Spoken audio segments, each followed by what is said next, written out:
So we're going to look at Facebook quarter 3 figures on Tuesday, and Facebook just seems to be losing friends and likes all over the place. Yeah, no, it was for a while doing okay. It was doing pretty well, like compared to alongside last year as well. Sort of broadly, the political sort of storm that's brewed around Facebook hadn't really affected its market price. And that was up until like July, and then since then it has gone completely wrong. I think after its second quarter results in July, it fell 20% in a single session, which I think was the stock's biggest ever fall. You know, it was massive, and it hasn't really been able to recover anything since then, with, you know, sort of the October market-wide wobble, which specifically affected tech stocks in the US, Facebook of which being one of the biggest. Yeah. In terms of those second quarter figures in July, the main issue was with its daily active users. Revenue was still up 40%, though that did miss estimates.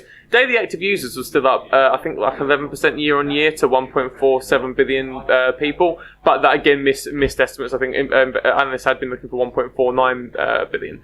The big issue, however, was quarter on quarter. I think quarter on quarter daily active users in the US were flat, and in Europe they actually declined, where you can perhaps see some evidence of sort of the various headline-grabbing issues with Facebook having an actual direct impact on its performance, and people perhaps moving away from the platform. You've also got an aging population on the platform. Yeah. I would say that people, you know, sort of that key 18 to 25 demographic aren't really using Facebook in the same way anymore. It does tend to be people's parents, I guess, are more the Facebook demographic now, which is an issue in terms of advertising.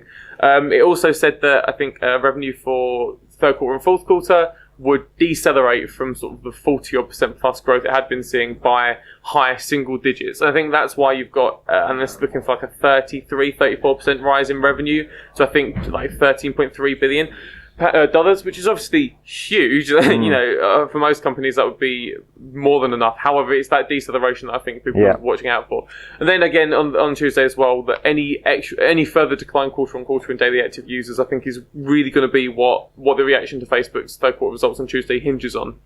Especially if that decline speeds up in Europe, and if it goes from flat to a decline in US, given those are the two biggest advertising markets for the company. In terms of what our clients are doing, however, they are buying around the $150 mark. You know, Facebook has fallen so sharply in the last 2-3 months. You know, since the height of summer, it's really struggled. So there is plenty of room for some kind of bounce. It can even be a small bounce, and you know, it's fallen so sharply that I think that would be more than welcome. So I think that's why our clients are maybe fishing about for the lows, hoping that it's going to settle at 150 and then rise off of its third quarter figures on Tuesday. Okay, thanks, Connor.